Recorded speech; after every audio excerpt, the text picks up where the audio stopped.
This video is sponsored by Elgato Gaming. If you guys want to see how we record our gameplay and all the other equipment that we use, then you can click the link in the description box down below to check out more.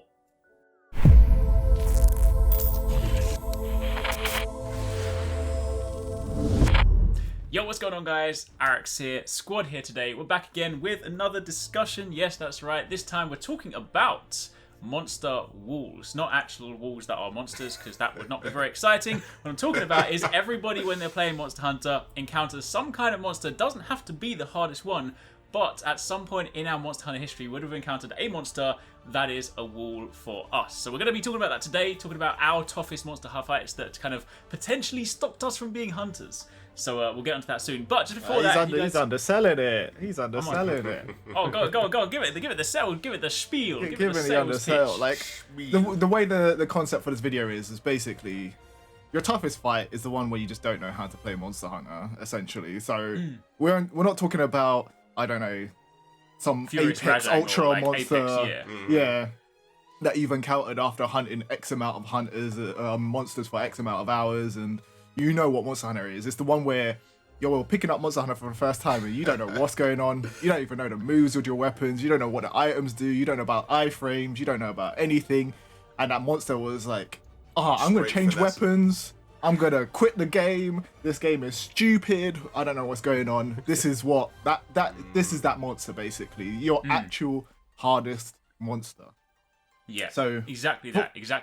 Should I lead? Should I start? Yeah, but just before we get into that, for those of you guys, as a super quick reminder, we have recently turned on YouTube memberships. If you guys want to kind of support us like in the kind of content we do, keep in mind this is all completely optional, but we've got some really cool emotes that are basically tied to it. Think of it like Twitch subs for YouTube. If you guys like what we do, you can do it. We're not going to kind of put anything like hidden behind there. Content will still all be like on the channel as it always has been, so there'll be nothing kind of gated behind that stuff. But if you guys just like what we do and you want to like become an Arekkz Gaming member, we've got some cool badges, got some cool emotes. We obviously need to have more members to have more emotes, but if you guys want to join up, then you can do that. You can go to the YouTube homepage and click the little membership button, and yeah, it's there if you want it. Yeah.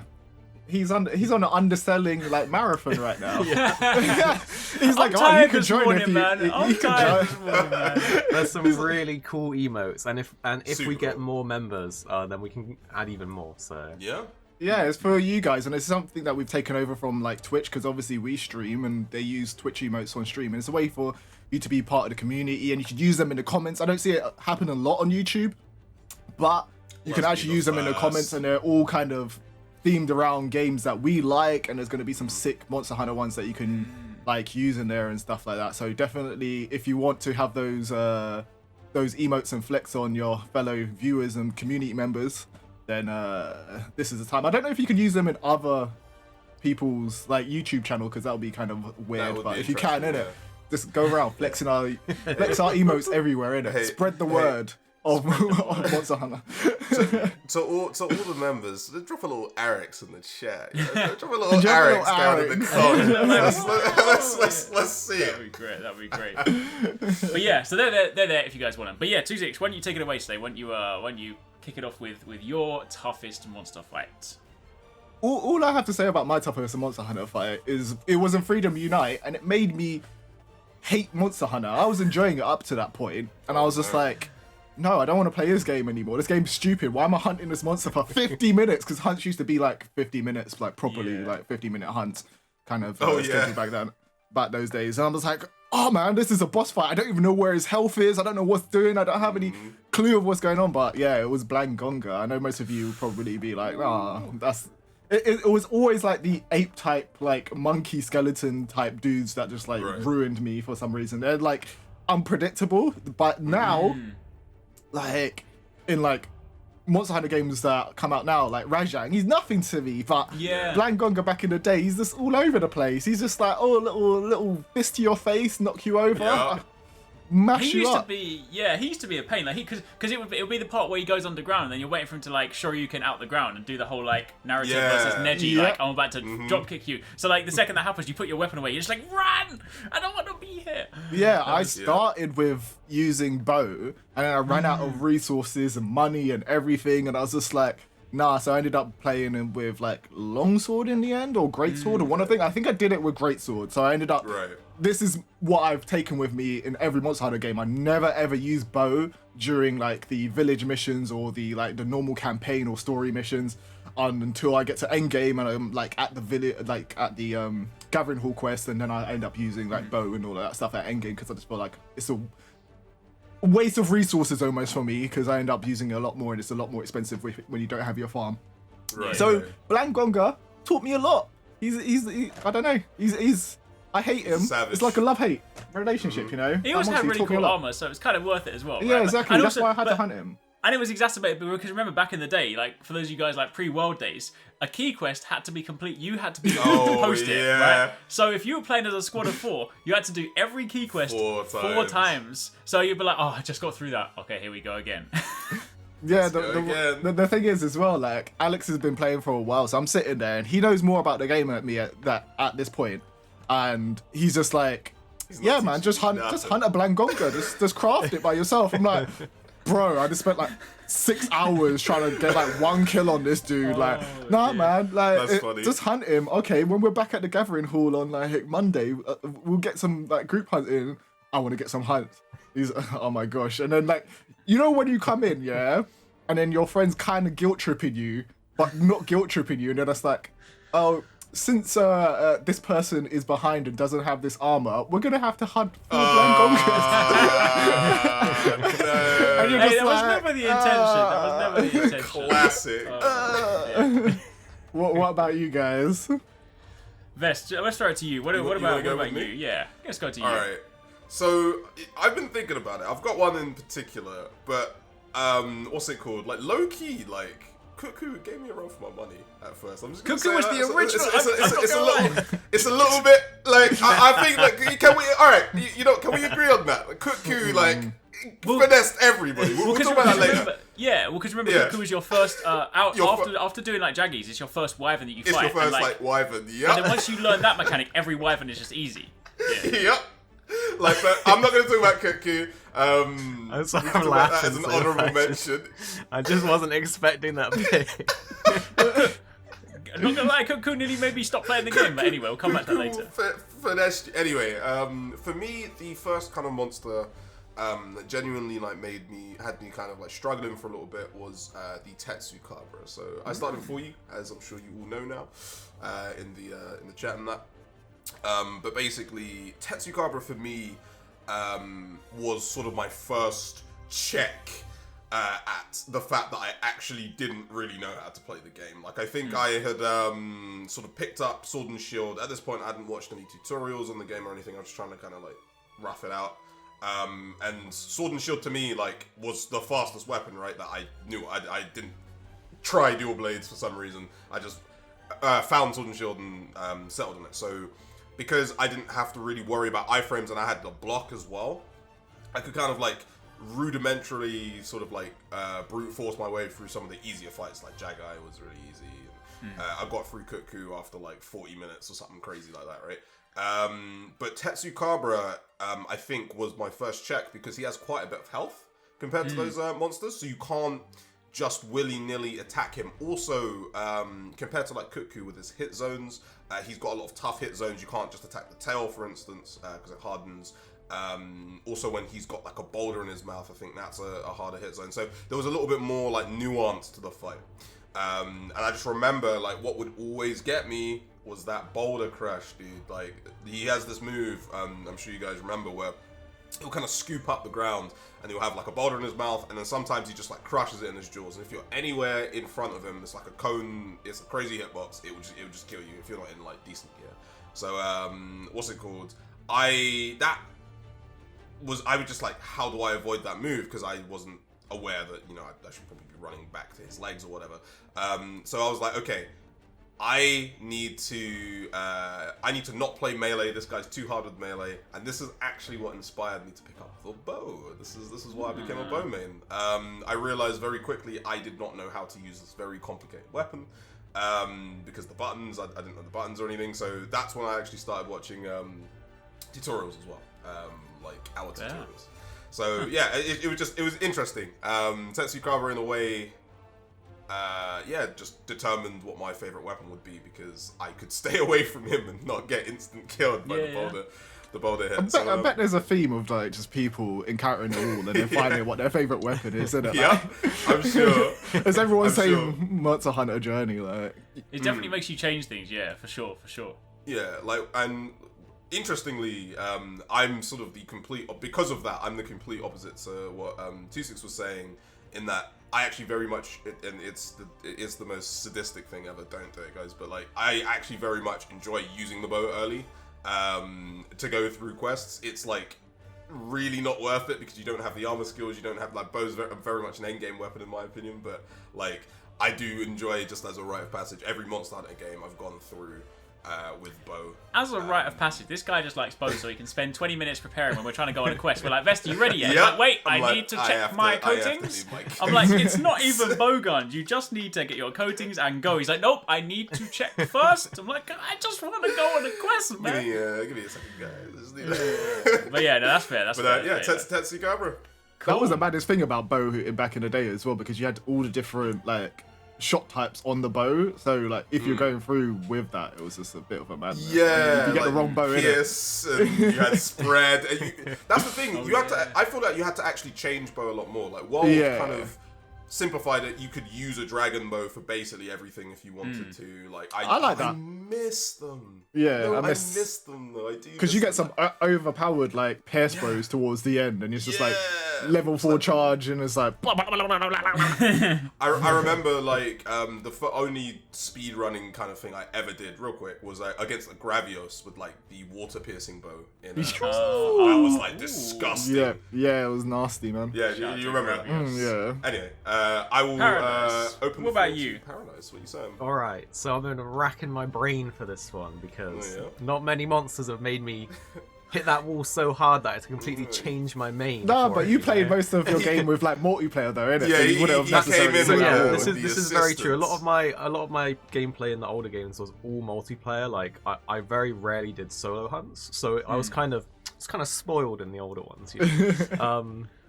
Particularly on Gen, I did all of Gen in multiplayer, and it was a really fun experience. But I didn't feel like I hit that proper wall in Gen in particular. I felt like I just sort of rolled through it because of that. But there's two monsters. One I'll just quickly mention. Fatalis was gonna be my pick.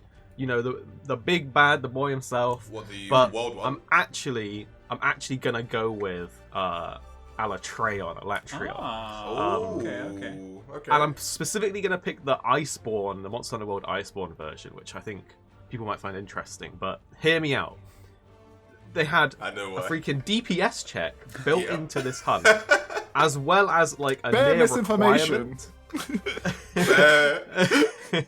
Sorry, an elemental DPS Yeah. check. That's what sort No, of not trips you up. information from you. Information No, from like people from- telling us what to do Yeah, what to in the do. hunt. Oh, made yeah, that like yeah, yeah. annoying. But yeah, go on.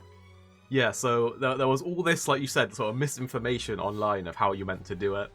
Just There was literally a hard, like, coded elemental DPS check. So not only did you have to be doing like a set amount of elemental damage that depends on what form he's in order to not just die and wipe, but you also had to like break his horns to like stop him shifting into the next element. Otherwise, you're gonna die anyway because you can't deal the elemental damage because he changed from like fire to ice.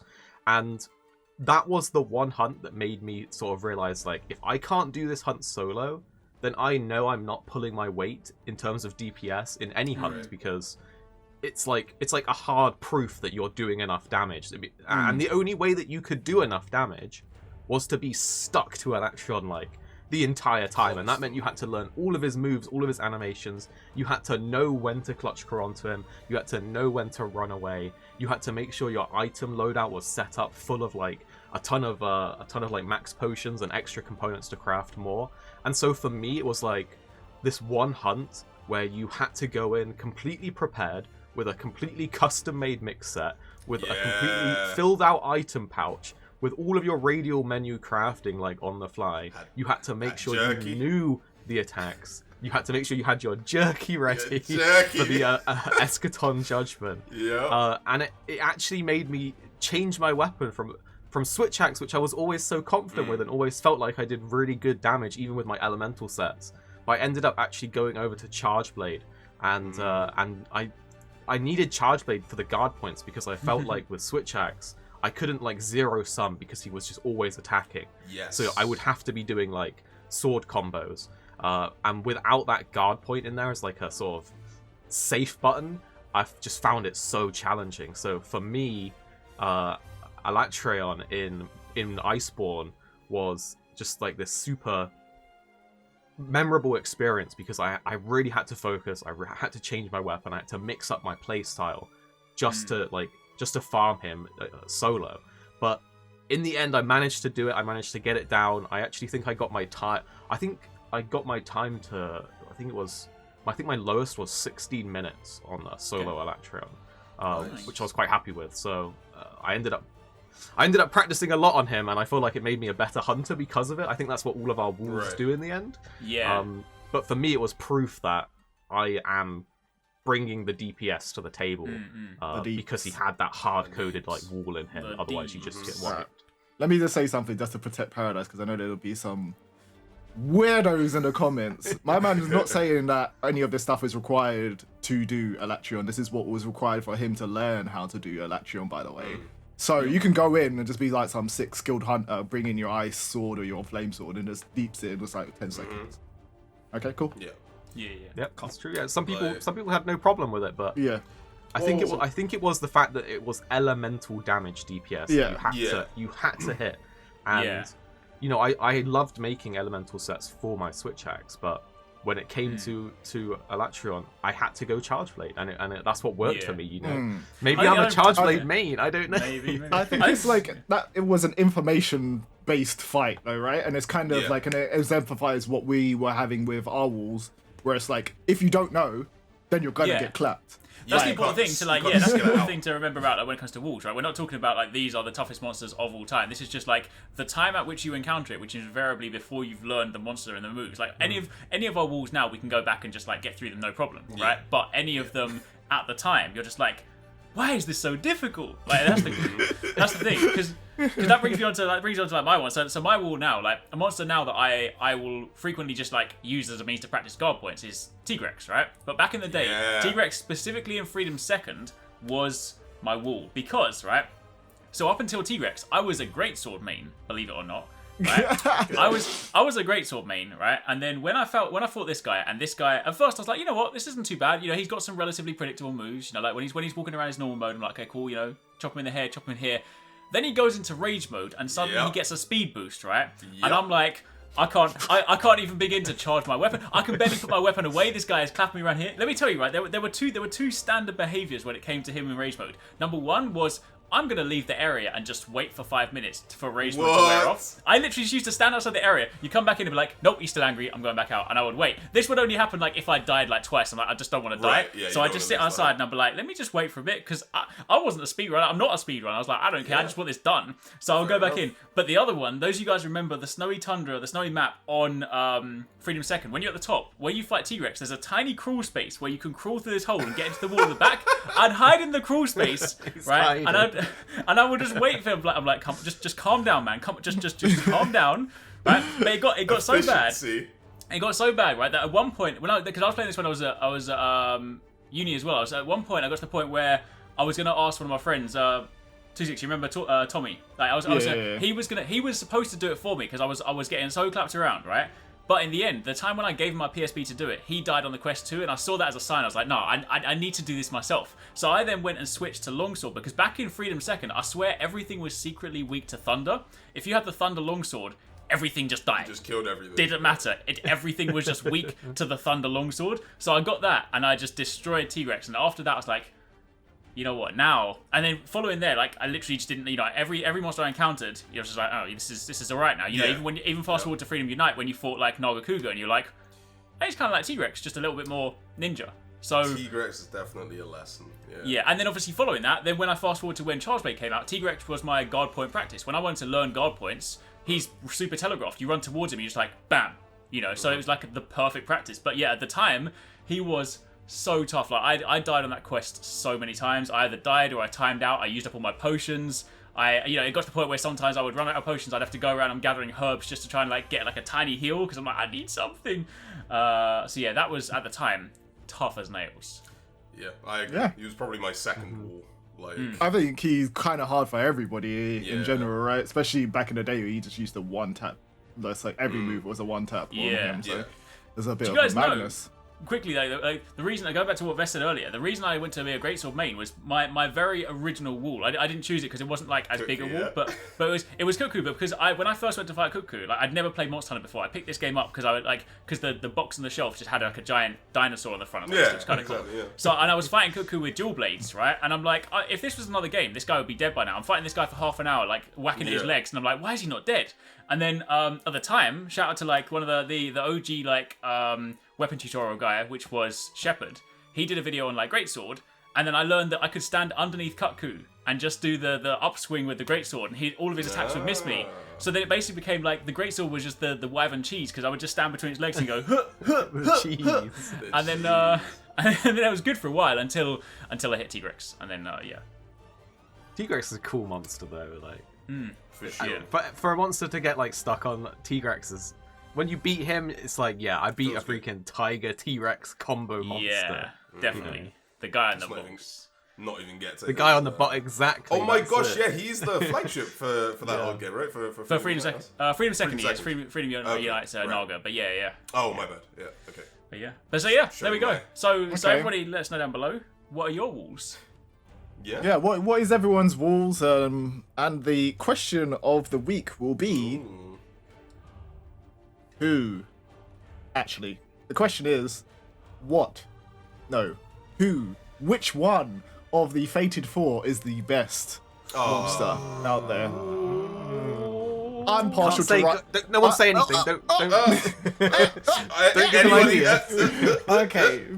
Plus, guys, I don't know if a load of you guys are aware, we've been working on a load of additional products and stuff like that, and we have a Nintendo Switch case. This is the box that it comes in. We made it all fancy. If you're in America, I'm sorry. I've it's gonna... just realised I'm What's showing that? it on screen, and I've got a green screen, and Oh, the top of it is green. Oh, It's gonna right. be green. We'll It's be gonna able be to see it. see-through. Just fill it in with like I don't know, Green. galaxy stuff or something. But yeah, this is green. It fits like your full Nintendo Switch and stuff like that. If you're in America, the postage is going to be a bit mad because we're not a full-on like distribution business, so it's like expensive until we get more orders in. But it fits your Nintendo Switch. It fits all of this stuff, and it's like what? How much do we sell it for in the UK? Like £20. So it's like £15.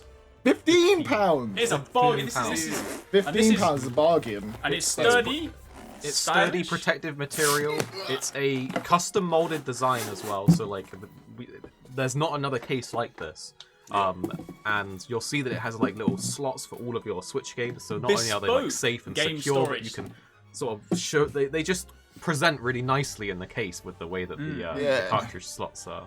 You don't need to have your crappy Amazon £2 like Yep. case that will fall apart in like 2 seconds. This one And there's has extra been storage manufactured. space too. You've Yeah, got it's extra extra- Joy-Cons and stuff like that. The way that you store your games in it is sick. So if you guys No want other to pick case that up, does that. No other case does that. We made that. That is bespoke. if you want to pick that up, you can. Just wanted to make you guys aware of it because people on Twitter know about it, but we don't really talk about it on YouTube because it's an optional thing. You know what I'm saying? But if you want to pick up a Nintendo Switch case and support us on what we're building out here, then please. Especially if do. you're buying that Nintendo Monster Hunter Rise limited edition, you want to keep that console like safe and crispy. True. You don't want to drop it and be like, no, my Rise. So yeah. Anyway, guys, I hope you enjoyed this week's discussion. I'm going to leave you to Alex to intro us out and say, see you later. See you later. Bye.